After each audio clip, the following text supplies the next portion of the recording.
Welcome to the Pop Tower Podcast with your host, the man behind the myth, Peter Dawson, and the Soulful Lordy, James Bullock.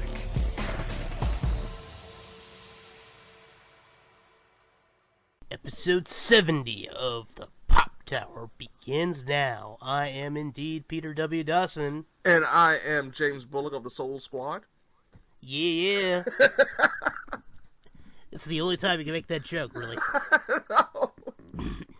Go Team Roach. So we're here to talk about video games, television, and movies. Yes, and we're going to do all three today. Yes. And it's going to be one of those weird times we don't talk about actually a streaming show, so I love it. I know, that's crazy. Yeah.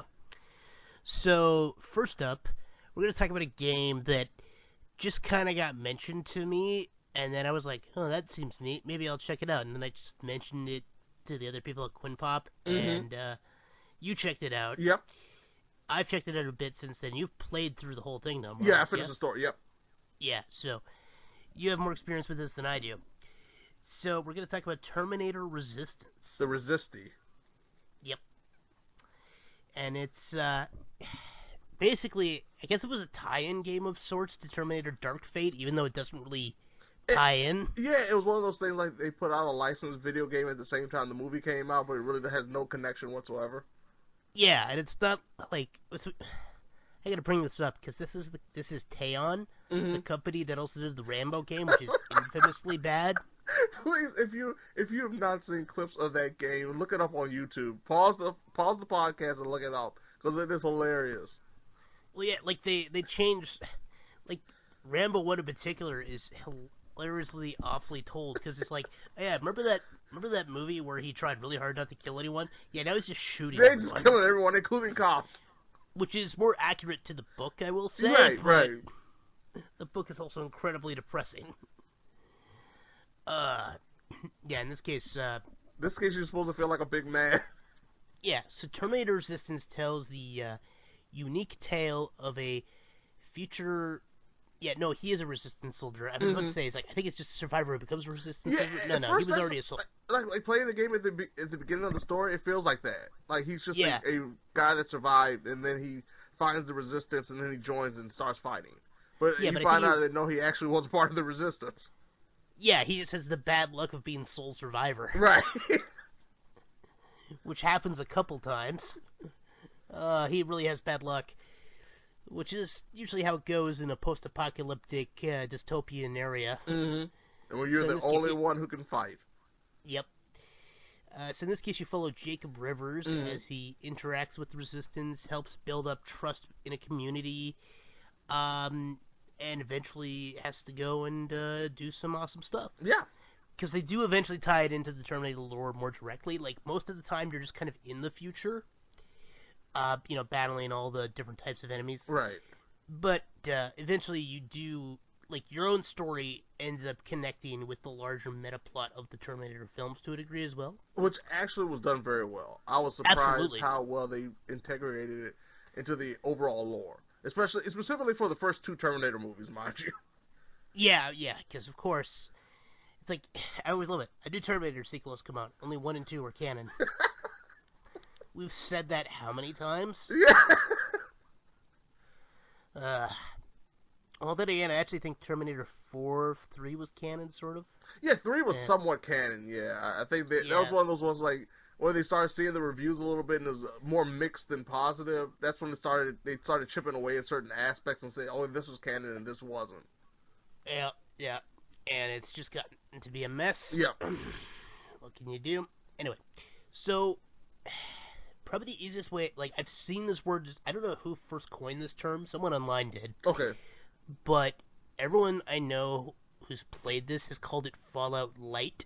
And I think that's pretty accurate. To a certain... from the dialogue perspective, yeah, I definitely agree. Like, you could tell they definitely were inspired. Okay, then the lockpicking. They were definitely inspired by Fallout 3. Oh, yeah, and even the combat to a small degree, like, it doesn't have, like, the targeting... Right, like the VATS. Yeah. Yeah. But just, like, the... here's an enemy. You shoot them. They don't react that much, but they keep coming and they have a Right. health meter. Yeah, and then they have certain weak spots and that kind of stuff. Yeah. Like the closest thing from a combat perspective, I have to wholeheartedly agree with that. It's like Fallout is the melee system. Melee feels just like Fallout, for better and for worse. Mostly for worse. Yeah. I mean, that's kind of the one thing to remember is this game. I'm gonna just say right off the bat, I like it. Oh, same here. But but you can still tell they had they were on a Rambo budget. graphics, for example, looked infamously bad, especially with Rambo's hair. Oh yeah. This game looks a little more polished, but there are some assets that look less graphically impressive than others. Yeah, and that's the thing. Like they have these nice, sizable environments that you go through, but you can tell, like from a texture standpoint, like a lot of stuff's been dialed down just to make sure that it wouldn't ruin the game completely. Yeah, like the characters actually look pretty good. Yeah. And even the enemies do, but like especially the GUI, the graphical user interface. Mm-hmm. So that's really bad. Yeah. Like it's like this shouldn't be in a game that came out in 2008, and here we are in a game that came out in 2019. Yeah. But that's more forgivable, I think, especially if it's a good game. Yeah, that's the thing. I mean? Like, if the gameplay was so bad, it had frame rate drops, terrible crashes, and just overall was a terrible game to play, I would be a lot harder about the graphics than I am. Yeah. Like it's ultimately a pretty.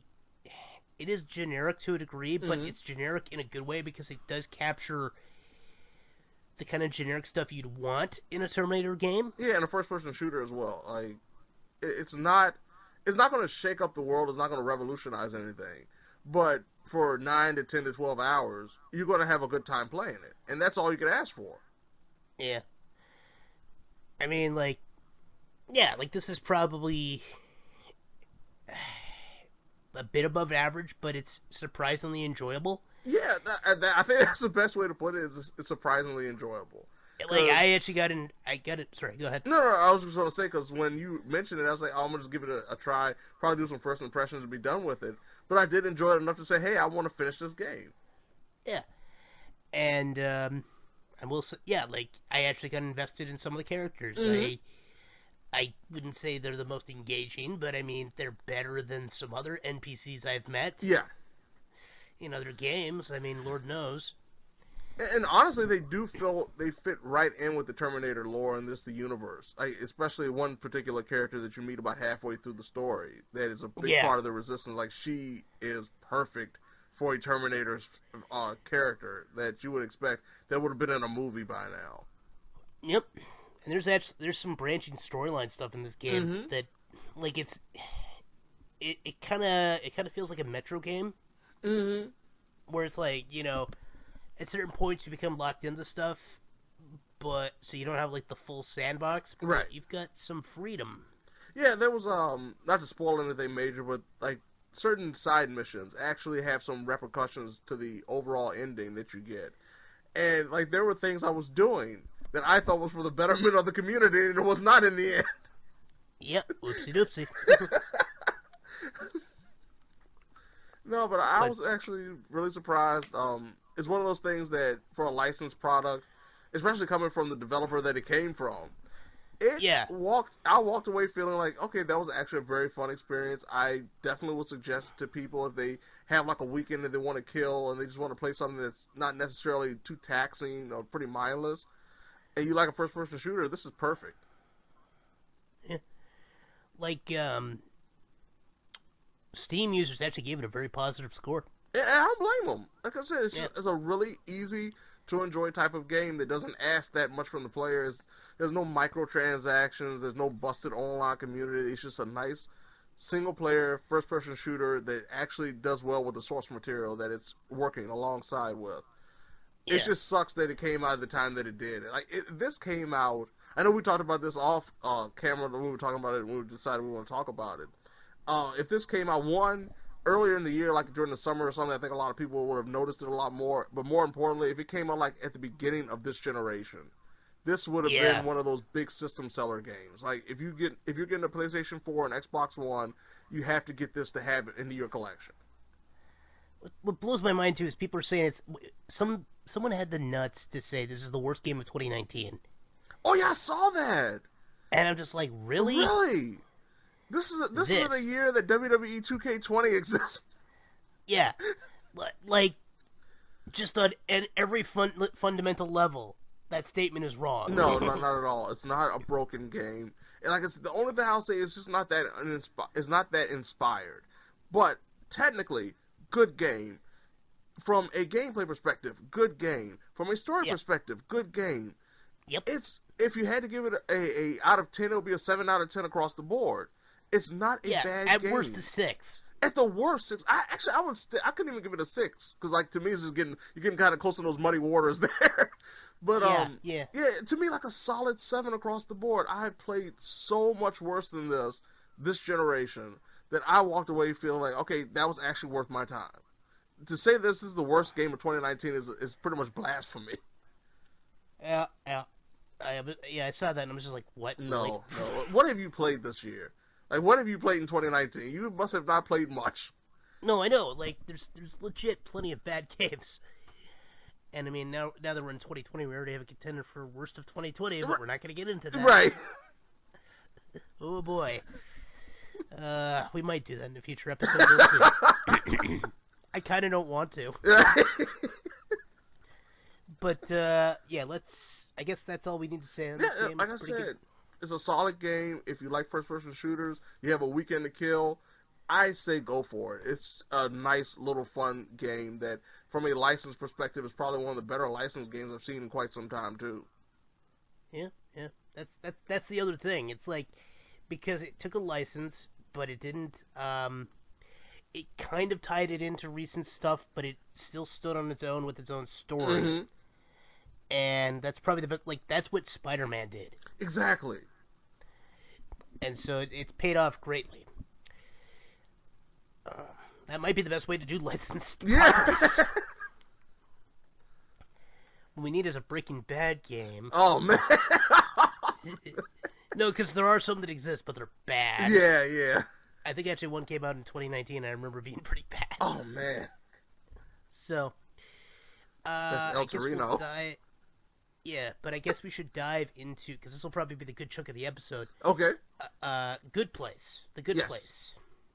So, it's going to be tricky, because we're going to need to talk about spoilers, because it's a very spoiler-heavy show. I mean, we talked about season 3, right? Yeah, we have. Yeah, so, but I do... Yeah, we can spoil at least, like, some of the big twists from the first few seasons. Yeah, no, I'm going to get into that, but I do want to get into, real quick, I want to say, now that the series is over, if you have not watched The Good Place, please watch The Good Place. Yes. Probably one of the best network shows in the past, I mean, hell, I'll say 10 years. I will definitely say, from a primetime perspective, it is definitely one of the best shows that you could watch. Man, like, this turn of the century for me. Yeah. No, I know. It's probably one of the funniest shows I've seen in the past 20-so years. It leans into its premise something fierce. Yes. It tries to be very thought-provoking, and actually explores common philosophical, in particular, elements, while still framing it with a very everyman type character. Yeah. And then some other fun supporting characters. The whole cast is very talented. It's just a treat, and it helps that it's a very non-status quo show. Like, the first season is probably the most status quo. Right. From there, it definitely gets more serialized. And because like the first season where we're kind of like testing the waters, and that kind of, hey, every episode is different, just to give you a feel of what you could expect for the rest of the series. Yeah. And then it just kind of went from there. I mean, the first half of season 4 is probably the other most serialized, and even then, some stuff does change from episode to episode. And even then, like, from that perspective, it actually makes sense because of what they're trying to accomplish. Yeah, absolutely. Like, it's pretty much like a throwback to the first season but just with these different characters being pretty much the guinea pigs that the main characters were in the first season. Yep.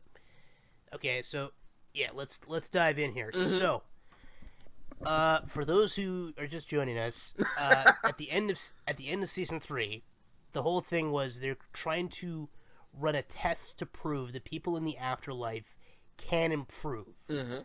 So they're given, what was it, a year? Yes. Yeah. 4 people that the bad place selects have a year to show improvement while in this new neighborhood that exists in the medium place. Right. So it's basically Mindy Sinclair's backyard. Yeah. And we soon meet our 4 characters, because, I mean, we met 2 of them, 2 of them before the end of the 3rd season, because we met, what the heck is his name? The gossip columnist. Oh crap. It really doesn't matter that much. No. Like I said, the one that always stands out to me is Brent. Like. Oh yeah, no, well, yeah, because Brent is probably the most. It's not Simone. I'm trying to think, because Simone was one of them. Yes, yeah.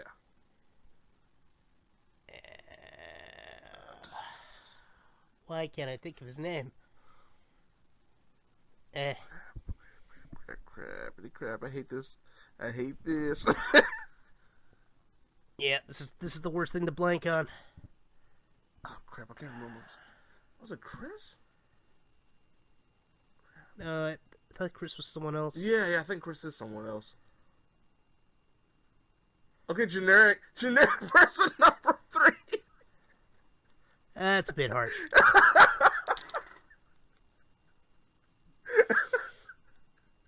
But generic person number 3. Oh no, John. Generic person number 3. Yep, John Wheaton.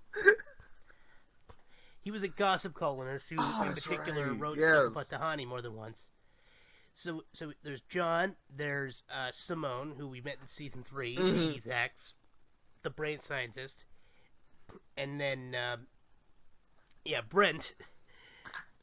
He's basically, hey, what's the worst stereotype we can make about a chauvinist? Right, and all the while he's completely devoid of the fact that he is a terrible person.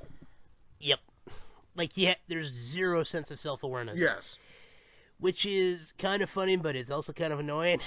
And which is hilarious because it's like the complete opposite of Eleanor the whole time. Yeah. I mean, there is that contrast, but it's one of those things, it's like, it's funny to see people interact with him, but he is also kind of insufferable, so they might have done too good of a job with him. Right. I'm just trying to say, like, I feel like because the arc they chose for him, he gets the least dimensions, and he still gets a decent amount of attention in a few episodes. Yeah, exactly. And while there's a point to all that, it does kind of make him grating. So there is that to consider. Mm-hmm. But that said, I really like what they ultimately did with John. Mm-hmm. I like what they ultimately did with Simone in particular. Simone was a really interesting choice. Yeah, it really was. And one of the big twists early on is that first they have an old lady who's just supposed to be like, "Hey, I'm an old lady and I just don't react to things," mm-hmm. and then it turns out she's a demon. Yes. So they very quickly were just like, "Yeah, no." So they'd rebooted Chidi at the end of season 3. Yep. Wiping out his memories. So he became the 4th person that they helped improve. Yeah. And he's so fun-loving, just energetic now. Yep.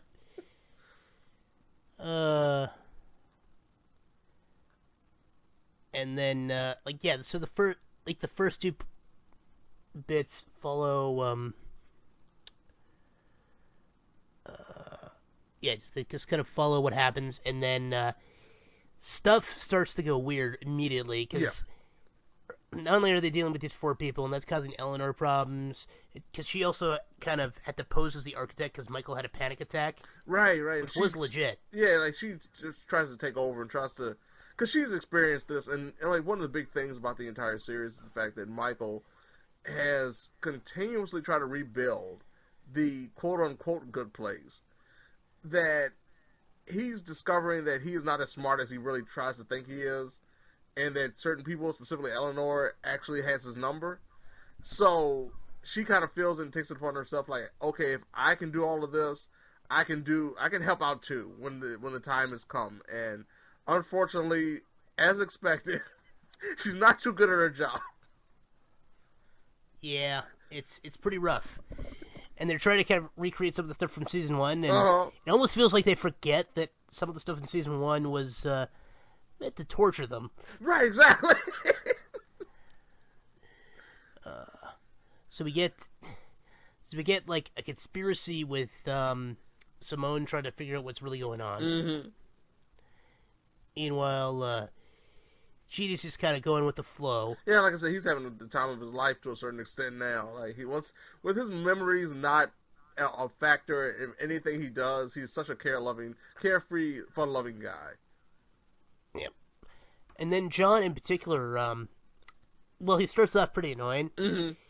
He quickly starts to grow, which I think is very refreshing, especially because like his self-reflective moment with Tahani.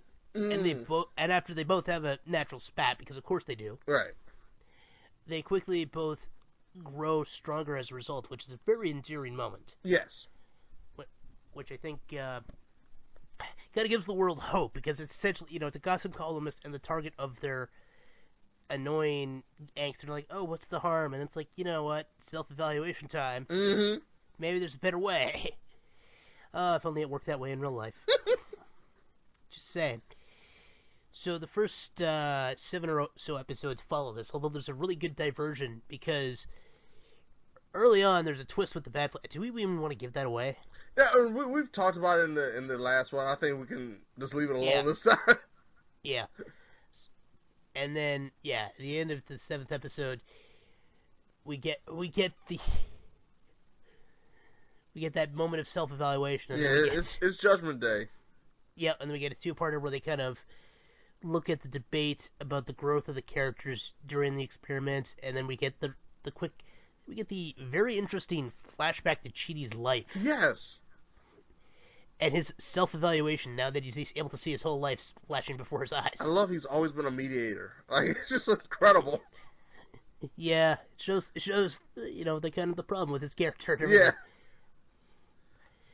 So in the final 5 episodes, I guess we should probably just dive into it, because we're never going to talk about this again. Yeah. Well, probably not. So the ultimate decision is that our Team Cockroach, or Soul Squad, whatever you want to call them, are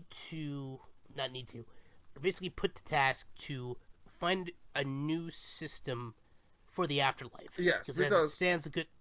Go ahead. Oh, no, I was about to say, because, the system that, of course, has been established pretty much ties into more of a Western philosophy of going to heaven and hell, depending on how well you contribute and carry yourself on the natural realm. So if you've been a good person majority of your life, you'll go to the good place. And if not, you'll go to the bad place.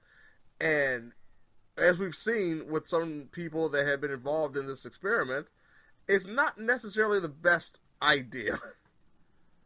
Yeah, because essentially what happens is we first get the reevaluation of the point system, and because they only have one life to accumulate points, they make the bad place where everyone ends up anyway, the place where they can slowly become better if they are so capable. Right. And if they do, and not to interrupt you, I hate to interrupt you again on this one, but one thing we have to note too is that them becoming better people isn't necessarily to say, like, oh, you become this paragon of virtue. Like, this is how you are supposed to be. No, you become pretty much the best person that you can be possibly. Yeah, that's a key point. The best they can be. And, like, it's actually an interesting moment, because one of the gags we get very later on is that Brent still isn't the best person I know! himself. Which goes to show, look, there is more potential there. But at the same time, it's like, oh yeah, it's just going to take a long time to get there. A lot of work and a lot of effort and a long time. Yeah, it's unclear how much of eternity has passed, because it's all measured in Jeremy Baramies. I love that joke. That's still one of my favorite jokes in the entire series. But, yeah, so ultimately, they'll be, subtly tortured. They'll figure out if they're going to ultimately what'll be the most effective way to make them realize how to become better people, and eventually they'll ideally go up to the good place. And of course, our heroes, for their efforts to improve things, right, are shown to truly be virtuous, and of course, fly off to the good place. Man, unfortunately,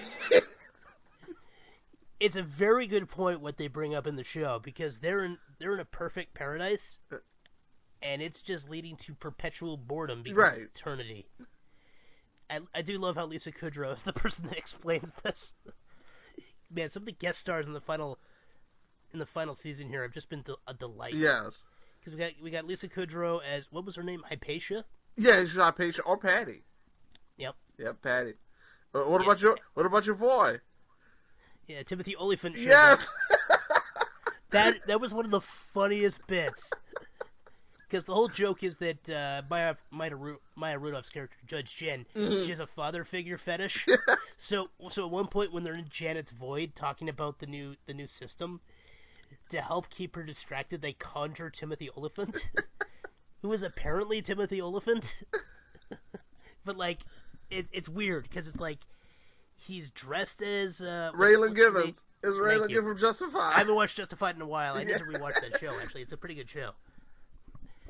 But yeah, he shows up. He's kind of Raylan Givens, but he's also himself, and he asks most of the probing questions, which is hilarious because he was essentially conjured just to be eye candy, right? And he's actively involved in the whole whole process. And he's just very polite, very friendly, very insightful. Oh man, that was great. It's like the best way to parody yourself. I know. Yeah. So. But yeah, and then they quickly realize that because there's no end to eternal paradise, it's just, so what do you do? Yeah, you get everything that you want for your entire existence. Well, once you go around that whole loop once, it kind of gets a little bit boring, and unfortunately, the directors of the good place can't figure out how to alleviate this problem. Yep. So, of course, they just give up. Because their job has probably been hilariously easy for so long. Right. And then all of a sudden, there's backlash. God. It's like, oh no, we've got all these people coming, and everyone here is just perpetually frustrated. We gotta leave. It's your problem now, Michael. Yes. I am curious where they went, but that's probably a mystery for another day. Yeah. Because this is basically where they drew the line at the heavenly hierarchy, but as it were. So what they ultimately come up with is actually very interesting. They come up with a life beyond the afterlife. Yeah.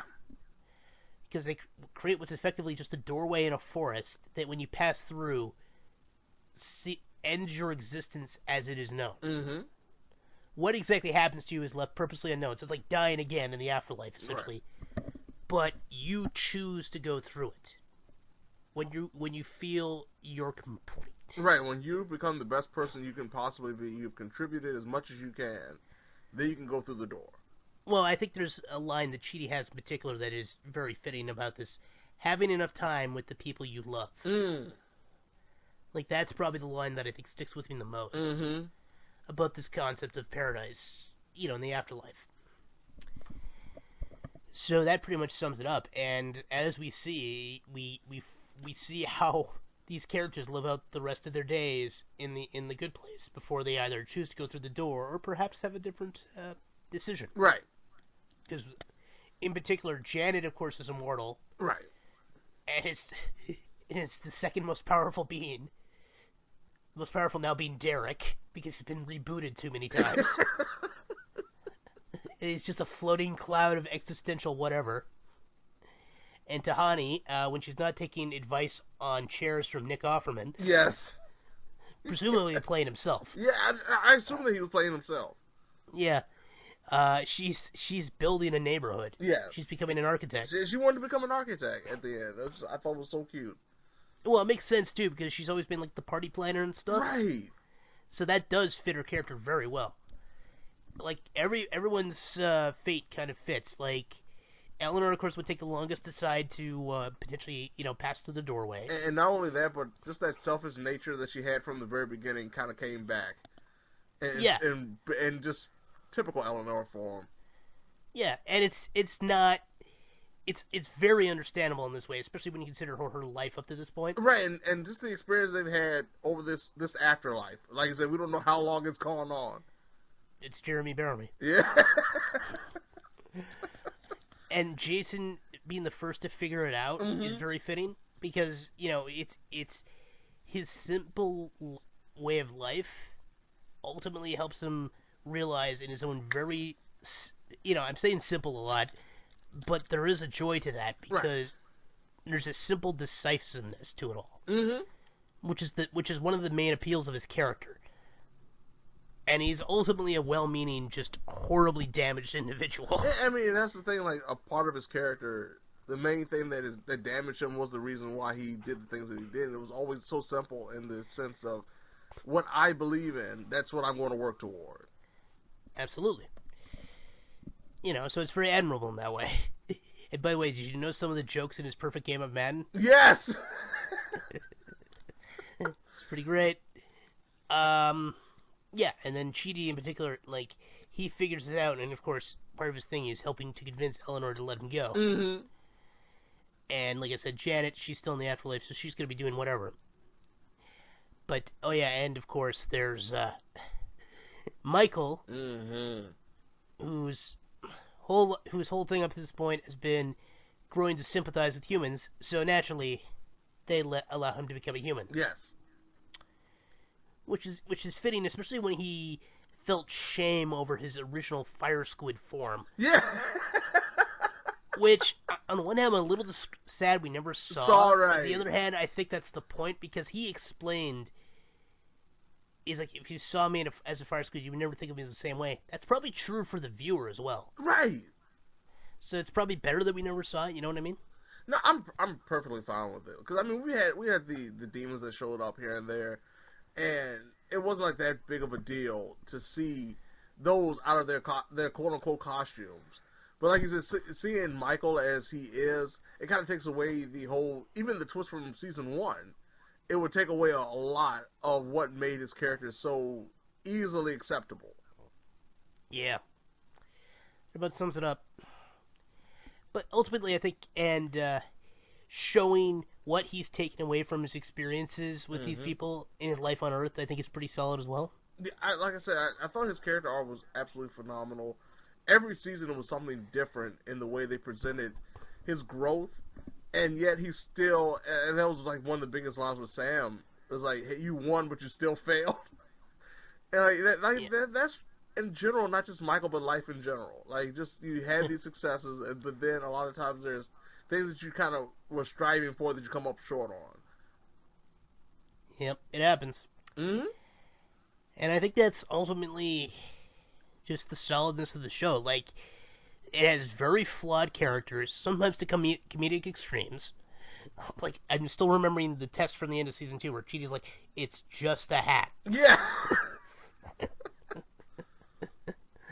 But, yeah. Ultimately, I think this show did a good job taking, 4 characters plus their 2 supporting cast, doing a great job examining them, while still having kind of broad generalizations so you could quickly identify them, and then showing the depth of these generalizations. And ultimately taking these characters to a place where they feel comfortable with change, while at the same time examining the philosophy of the afterlife through a very interesting lens where they had a certain amount of freedom to it. Yeah, like I said, that was the thing that was so interesting to me, especially this last season, is just that mixing of Western and Eastern philosophies when it comes to the afterlife. Mm-hmm. And just like that idea of, we don't know for certain, but it would be just so nice if we could work on ourselves either here or beyond to be the best person we can be, so we can just enjoy whatever lives that we have. Yeah. And like I said, enjoy with the people that you enjoy the most being around. Absolutely. I don't know if there's much else to say at this point. Just great show. And once again, this is one of those examples. They ended it when it needed to end. ended it strong, and I have nothing but solid recommendations for it. Absolutely. No, it's easily one of the best shows of the last 10, 20 years. Yeah. I guess it's, to me, the turn of the century. Yep. Definitely one of the best things NBC has done in a while. Oh, yeah. Shade. Oh, man. Wish we could say the same thing about DC. Well, yeah. So I guess we're going to dive into Birds of Prey. Yes. And the emasculation of one Harley Quinn. Yes. Emancipation. Sorry. Emancipation, yeah. No, she wasn't emasculated, but a lot of men were in this movie. Oh, boy. You know, so they went into this kind of making a weird DC girl power movie. Mm-hmm. Yeah, they definitely did. Yep. Oh boy. So I'm gonna sum up the one problem this film kind of had from the get go. Okay. It's a pretty good Harley Quinn movie, and it's a pretty decent Birds of Prey movie, but the two of them are bumping into each other constantly. Yeah, it's one of those things. It felt like they didn't need each other. Yeah, and that's kind of the problem. It feels like two movies crammed into one. Mm-hmm. Which is easily the probably hands down the film's biggest flaw. I will wholeheartedly agree. Yeah, like that said, it's still a pretty fun movie. No, it's a very fun. For me, that first, I want to say the first third. Mm-hmm. Honestly, when they're focusing on Harley, is the most enjoyable. Yeah, and I understand why. I mean, we understand her character, but it just felt like that flowed a lot better than when we kind of had to do let's cut back to, half an hour of footage that we didn't see beforehand to catch you up on what's happening now. And like kind of the slowdown in the middle, and then the finale, which was okay, but considering some of the stuff we had seen earlier in the movie, it just didn't feel as profound. It's not a bad movie at all. I enjoyed it. It's a nice little romp, but like you said, if it was a Birds of Prey movie, or a Harley Quinn movie, I would have been fine. But yeah. They did not need each other, especially considering how they brought the two together and the finale of it. Because all of us saw the trailers. You would have thought that some of the stuff that happened in the trailers would have happened a lot earlier in the movie than it did. No. We need to accept at this point, trailers are frequently spoiling the end of the movie. Yes. And that's getting insufferable at this point. I mean, with Power Rangers, you have to accept it because they don't morph until the end of the freaking movie. Yeah, I mean, they're gonna have to show them morphing as a part of the trailer. Yeah, but like this is like beyond ridiculous. Yeah. What they've done in some of these. I mean, for God's sakes, remember Amazing Spider-Man 2? They showed the end of the freaking movie. Mm-hmm. The literal final shot. I'm like, oh come on. Although they did that with Venom more or less too. Yeah, they did. You're right. And they were like, oh, this will get people to watch it. I'm like, this is one of the dumbest moments, and that's neither here nor there. So the basic idea is Harley Quinn, after breaking away from the Joker, and by the way, I love what happens when like they realize they're like, oh, they broke up. And for me, the best part of the entire movie was that sequence. Yeah. Because at the beginning of the movie, everyone thinks that she's still with Joker. And she's still acting up. She's still doing what she wants to do. And then they discover that, yes, they have broken up. Joker's not protecting her anymore. We're not going to have to worry about Joker getting mad at us if we mess with Harley. Let's get our revenge. And there is this great chase sequence that is absolutely phenomenal. For me, the best part of the entire movie. That's fair. So she ends up bumping up with Cassandra Cain. Oh, God. Who is Cassandra Cain in name only. Oh, man. One of the most... Just from a fan perspective, that really frustrated me that this character is Cassandra Cain. Because, like, you know who this could have been? Holly Robinson. Yes! Because everything about this character is Holly Robinson. It's just they decided, no, let's make it Cassandra Cain. Because the name. That was it. Like, there's no reason, though. She's not mute. Like, it really... I understand that Cassandra Cain is kind of a complicated character, but maybe don't include her then. Right. Like, I don't understand why they did this. It was not necessary whatsoever to have her use that name. Yeah, like, absolutely. Meanwhile, we got so they run into each other and they end up running afoul of Black Mask, played by Ewan McGregor, who is fantastic in this role. He's fantastic in this role, but poor thing had not much to do. No, and especially I'm really bummed out with how the film ended too. Oh yeah, which is a really funny sequence, especially because it subverted my expectation of how I thought they were going to do that, and then they didn't. Exactly. And I'm just like, oh, it was one of those situations. Yeah, I was actually surprised. I sat there for a few seconds expecting something else to happen, and then it didn't. Yeah. I was like, well, I think everyone expected him to fall in the water. Right, and I was like, oh, yeah. Nope. No. No, a few people out loud in the theater said, holy shit. Which is pretty appropriate. I'm not going to say exactly what happens, but I think you've got a good idea at this point. Yeah, and so that happens. Meanwhile, we also meet up with Renee Montoya. Yes. Played by Rosie Perez. Yeah, she did a great job. Yeah, no, she was pretty good. Yeah. And Elizabeth Winstead as Huntress, she was pretty good. Yeah, and unfortunately, it wasn't until, the last half an hour before we really got a chance to really see anything about her. Outside of her one ability. Yeah, like the whole crossbow thing. Yeah, that was it. And I do love the joke related to that. Right. Like, everybody say, oh, it's the crossbow killer. It's the crossbow killer. No, I am the Huntress. Yeah. She's like, no, you need to understand. Tell people I'm the Huntress. You just killed the person who would tell them. Yeah, because those are the key. Because ultimately, there's 5 main. Because we got. I'm trying to see if I forget anyone. Because we got Harley. We got Harley. We got Huntress. We got Black Canary, played by Journey Smollett. Yeah. Not to be confused with the other Smollett. Oh, that's her brother. Oh, is. Yeah. Oh, it is actually her brother? Yes, her brother.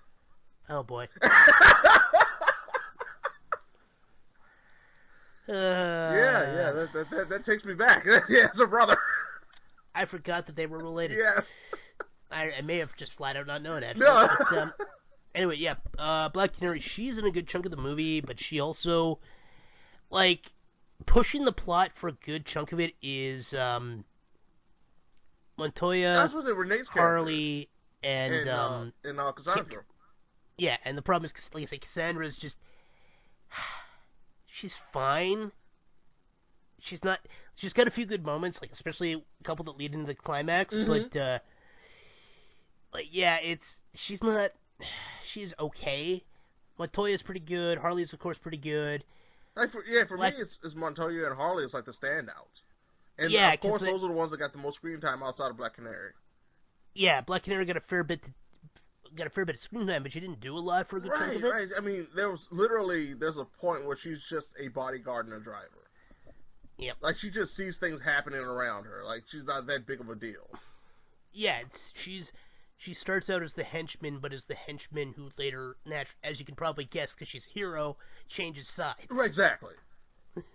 That's not really much of a spoiler. Oh, you mean this well-known hero is going to be a hero? Yeah.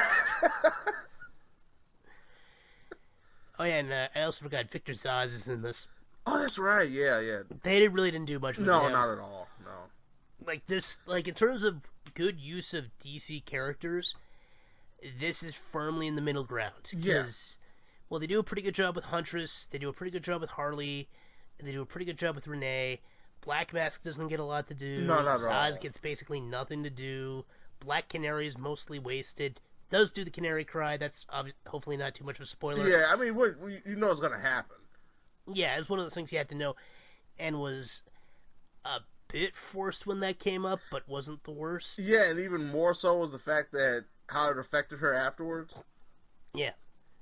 Yeah, that was really interesting. And it helps, set stuff up, even though we'll get to that. And then, yeah, Cassandra Cain, just nothing like her comic counterpart, which really frustrates me. Because she's one of those characters who constantly got screwed with in the comics, so it's really annoying. It's like, hey, we can finally get a film version, and it's not remotely loyal at all. Right, exactly. Just flipping the bird. I really... The thing about it, when I was hearing them call her Cassandra, it was one of those things it wasn't even registering, because it was just so ridiculous compared to the actual characters. Just nothing... No, not at all. Really bad presentation. Yeah. It's a little frustrating, too, because it's a very well-directed film. It is. And, like, the visual style's great. But, like...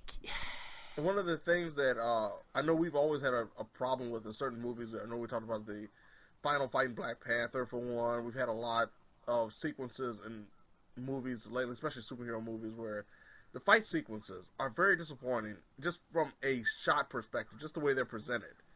And like you said, from this, it's completely different, where I enjoyed every fight sequence that was in the movie, because I could actually see what was going on. Yeah. Like, I'm trying to think, because the director hasn't done a lot. But you could tell she has a good eye for what could make a good action scene. That's probably the easiest way to sum it up here.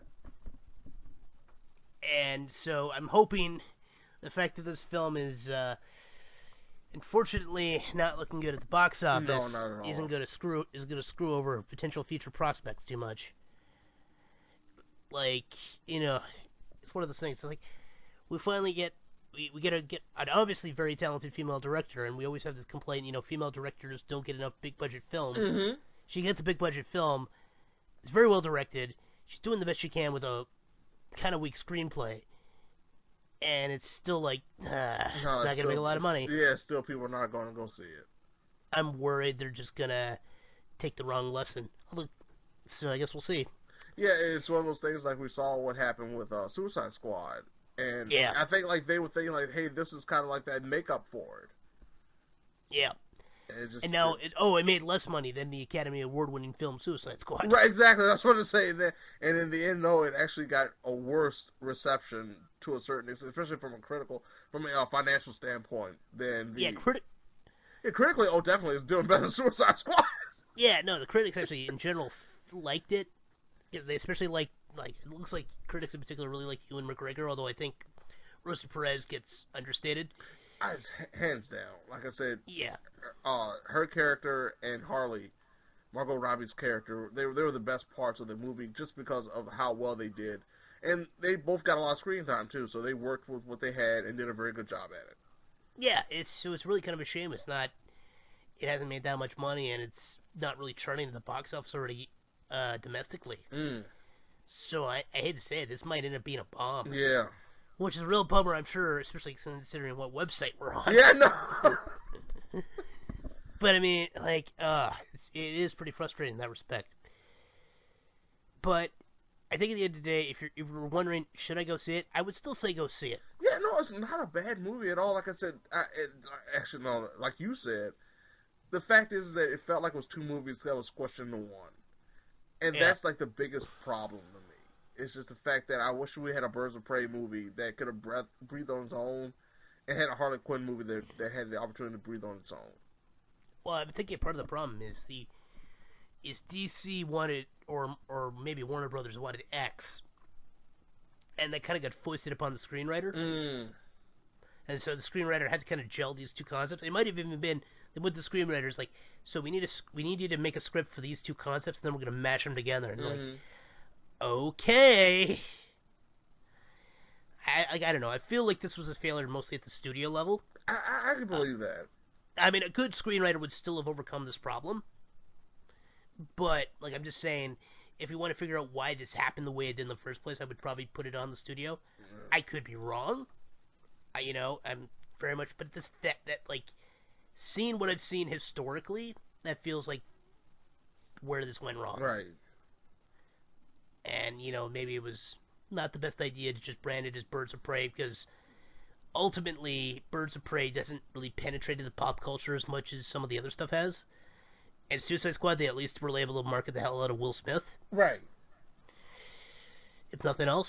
So it's like, well, they had that in Jared Leto's Joker coming off of. Yeah. I mean, just the big thing in Heath Ledger's Joker, and everybody wondering how well he's going to potentially outshine that version. So, like I said, had that plus Will Smith with Deadshot kind of deal, but like I said, I'm assuming, that they thought, hey, Harley's going to be a big enough draw on the name alone that it will be able to pull in enough of a crowd. Yeah, and I don't think that's been working. No. Which is actually kind of crazy to me, because I actually thought it would be the opposite. I'm actually with the studio in that regard. I thought as a general popular character, especially coming off of Suicide Squad, like Harley's character in the name alone was enough to draw a lot more than it has. Yeah, I don't know what to tell you. I mean, it's one of those things, like, we're aware of these things because we're also, like, movie fans and comic book fans. Right. It can be hard to judge for people that don't We did not figure out the algorithm this time. Yeah.